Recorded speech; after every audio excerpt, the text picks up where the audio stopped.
Hello friends. तो पिछली video में हमने रिकर्जन पढ़ा। रिकर्जन होता क्या है और किस तरीके से हम रिकर्जन को अपने कोड के अंदर इंप्लीमेंट करते हैं। तो हमने पिछली वीडियो में रिकर्जन को कवर किया था। तो आज हम उसी रिकर्जन मेथड के जरिए फैक्टोरियल कैलकुलेट करना सीखेंगे। एक प्रोग्राम बनाएंगे जो कि किसी नंबर का फैक्टोरियल निकालता होगा। अगर आपको ये नहीं मालूम कि फैक्टोरियल होता क्या है तो मैं थोड़ा समझा दूं कि मान लीजिए आपको एक नंबर दिया गया 4 और इस 5 नंबर का आपको अगर फैक्टोरियल कैलकुलेट करना है तो 5 नंबर का जो फैक्टोरियल होगा वो बराबर होगा 5 इंटू 4 इंटू 3 इंटू 2 इंटू 1। तो इसकी जो वैल्यू आएगी वो आएगी 120, क्योंकि 5 का मल्टीप्लाई 4 के साथ 20, फिर मल्टीप्लाई 3 के साथ 60, फिर मल्टीप्लाई 2 के साथ 120 और फिर से मल्टीप्लाई कर देंगे 1 के साथ तो 120 आ जाएगा। तो ये जो होता है ये होता है हमारा फैक्टोरियल। तो किसी भी नंबर में अगर ऐसी मैं 6 दे दूं तो 6 का मल्टीप्लाई 5 के साथ, फिर 4 के साथ, फिर 3 के साथ, फिर 2 के साथ, फिर 1 के साथ। तो हर एक एक नंबर को डिक्रीज करते जाइए और उन सभी का मल्टीप्लीकेशन करके जो फाइनल आंसर आए वही हमारा होता है फैक्टोरियल। तो ये था बेसिक फैक्टोरियल का लॉजिक कि हम फैक्टोरियल कैलकुलेट कैसे करते हैं। लेकिन अब हम इस वीडियो में ठीक, तो इस वीडियो के अंदर हम फैक्टोरियल का एक प्रोग्राम बनाएंगे और रिकर्जन की हेल्प से बनाएंगे। तो देखिए रिकर्जन की हेल्प से हम कैसे बनाएंगे। रिकर्जन के लिए हमें चाहिए होगा एक फंक्शन। तो मैंने एक फंक्शन बना लिया फैक्ट, जो कि हमारा फैक्टोरियल कैलकुलेट करके देगा। अब मुझे कोई वैल्यू चाहिए होगी कि फैक्टोरियल किस वैल्यू का निकालना है, तो वो वैल्यू मैं यूजर से इस फैक्टोरियल नाम के फंक्शन के अंदर इंसर्ट का मतलब पास करूंगा। इस फैक्टोरियल नाम के फंक्शन को पास करूंगा। तो पास करने के लिए मेरे को एक वेरिएबल चाहिए होगा, तो मैंने k नाम का एक वेरिएबल बना लिया।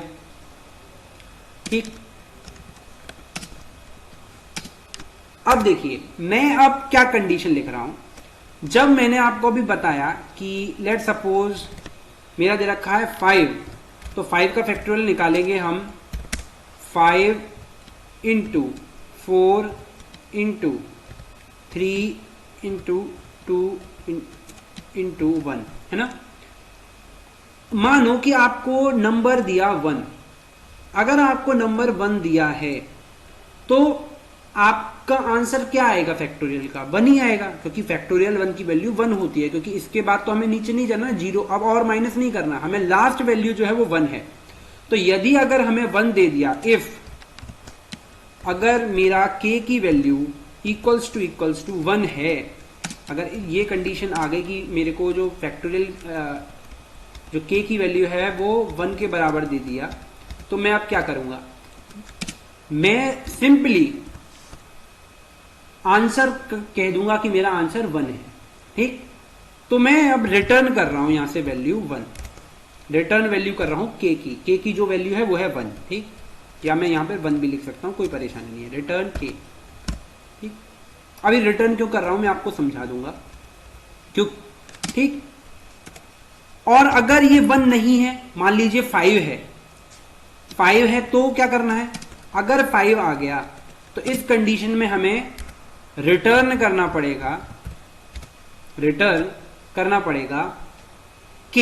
तो जो k की वैल्यू है 5 और उसमें मल्टीप्लाई करना है, मेरे को मल्टीप्लाई करना है 4 का, यानी कि एक वैल्यू कम का। तो मैं यहां फिर से इस फैक्ट नाम के फंक्शन को बुला लूंगा और इसके अंदर k वैल्यू को पास कर दूंगा।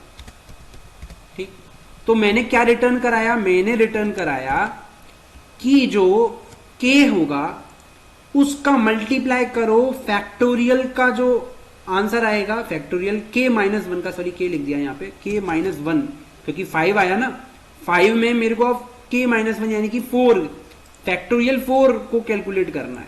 क्योंकि ये क्या है, अगर मेरे को फैक्टोरियल 4 निकालना है, लेट सपोज मुझे निकालना है फैक्टोरियल 4, तो 4 का फैक्टोरियल कैसे कैलकुलेट करूंगा, 4 का फैक्टोरियल क्या होगा, 4 इंटू 3 इंटू 2 इंटू 1, यही तो होगा। तो ये देखो ये क्या है, ये 4 इंटू 3 इंटू 2 इंटू 1, ये क्या है, ये एक फैक्टोरियल ही तो है 4 का, ये 4 का फैक्टोरियल ही तो है। तो मेरे को अब इसमें 5 का मल्टीप्लाई कर देना है 4 के फैक्टोरियल के साथ। तो फैक्टोरियल ऑफ k माइनस 1 5 आया, तो 5 का फैक्टोरियल निकालने के लिए मुझे 4 के फैक्टोरियल के साथ 5 का मल्टीप्लाई कर देना है, तो मैं रिटर्न कर दूंगा। ठीक, अब ये देखिए ये वैल्यू कैसी होगी, ये क्या वैल्यू इंटीजर टाइप होगी, कैसी होगी, ये इंटीजर टाइप ही तो होगी, क्योंकि 5 इंटू मैं किसी नंबर का मल्टीप्लाई करूंगा तो कोई इंटीजर वैल्यू होगी। तो जो रिटर्न करता हूं उस तरीके का डेटा टाइप मैं यहां मेंशन कर देता हूं कि मेरे को इंटीजर टाइप की वैल्यू इस फंक्शन से रिटर्न करनी है। फैक्टोरियल नाम का एक फंक्शन जो कि k नाम के एक वेरिएबल को ले रहा है और इंटीजर टाइप की वैल्यू वो रिटर्न करेगा। ठीक, अब मेरे को इस फैक्टोरियल नाम के फंक्शन को कॉल करना पड़ेगा, फैक्ट नाम के फंक्शन को मेरे को कॉल करना पड़ेगा, लेकिन अब इसके अंदर मेरे को वैल्यू क्या पास करनी है, कोई वैल्यू पास करनी है, नंबर पास करना है। तो मुझे एक नंबर पास करना है, नम, मैंने नाम लिख लिया उसका। ठीक, पर उस नम की वैल्यू क्या होगी वो मैं यूजर से लूंगा। तो इंट नम मैंने लिखा, इंट नम की वैल्यू मेरे को यूजर से लेनी है। तो मैं यहां कमांड लिखूंगा यूजर के लिए कि print F enter any number, enter the number. ठीक, नंबर, ठीक, एंटर द नंबर। उसके बाद मैं स्कैनएफ के जरिए क्या करूंगा, स्कैनएफ के जरिए वैल्यू को इस नम नाम के वेरिएबल के अंदर स्टोर करा दूंगा। ये सॉरी, एड्रेस ऑफ नम, तो नम नाम के वेरिएबल के अंदर मैंने क्या किया, जो भी यूजर ने वैल्यू दी वो मैंने उसको एंटर करा दिया। तो अब नम नाम के अंदर आ गई वैल्यू, अब मैंने नम इस फैक्टोरियल के अंदर पास कर दिया। अब सुनिए क्या होगा, फैक्ट नाम के अंदर जाएगा k, जो भी नंबर होगा, लेट सपोज मैंने 5 दिया तो 5 जाएगा। क्या 5 1 के बराबर है, नहीं है, तो एल्स कंडीशन के अंदर जाएगा, रिटर्न करने की कोशिश करेगा 5 इंटू फैक्टोरियल ऑफ 4, लेकिन अभी ये रिटर्न नहीं कर सकता क्योंकि इसको अभी आंसर रिजल्ट नहीं मिला, फैक्ट 4 आ गया है। तो ये फैक्टोरियल 4 के लिए दोबारा से रिकर्सिवली ये इस फंक्शन को दोबारा से कॉल करेगा। अब फैक्ट 4 गया, 4 के बाद क्या होगा, ये चेक करेगा क्या 4 के 1 के बराबर है, नहीं है, एल्स कंडीशन के अंदर जाएगा। तो 4 इंटू फैक्टोरियल 3, फिर जाएगा फैक्टोरियल 3, क्या 3 1 के बराबर है, नहीं है, तो ये दोबारा से 3 इंटू फैक्टोरियल 2, और फैक्टोरियल 2 के लिए जब जाएगा तो ये फैक्टोरियल 2 बराबर नहीं है 1 के, तो ये दोबारा से आ जाएगा 2 इंटू फैक्टोरियल 1, और फैक्टोरियल 1 के अंदर जाएगा तो k की वैल्यू हो चुकी है 1 और 1 बराबर 1, कंडीशन ट्रू, तो 1 की वैल्यू को 1 को ये रिटर्न कर देगा। k की वैल्यू क्या थी 1, तो 1 को ये रिटर्न कर देगा।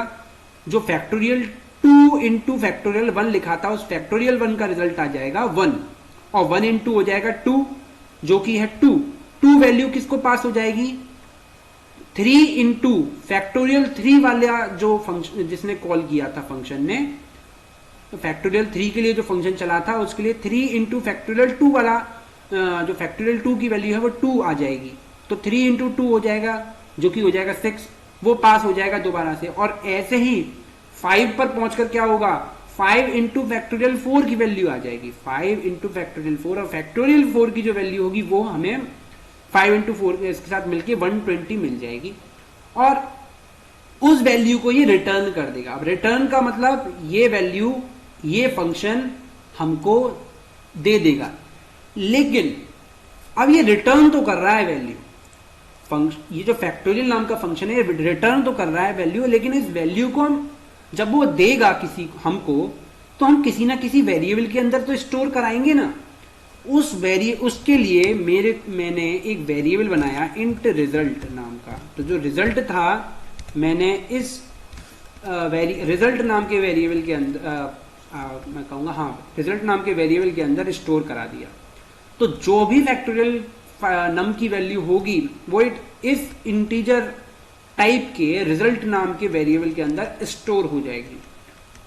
और अब मैं स्क्रीन पर मेरे को आउटपुट चाहिए, तो आउटपुट के लिए मैं इस वैल्यू को तो मैं कह दूंगा फैक्टोरियल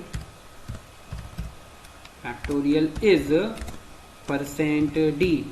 तो ये इससे मैं कमांड प्रिंट करा दूंगा और रिजल्ट की वैल्यू मेरे को प्रिंट करा देनी है, रिजल्ट की वैल्यू मेरे को प्रिंट करा देनी है।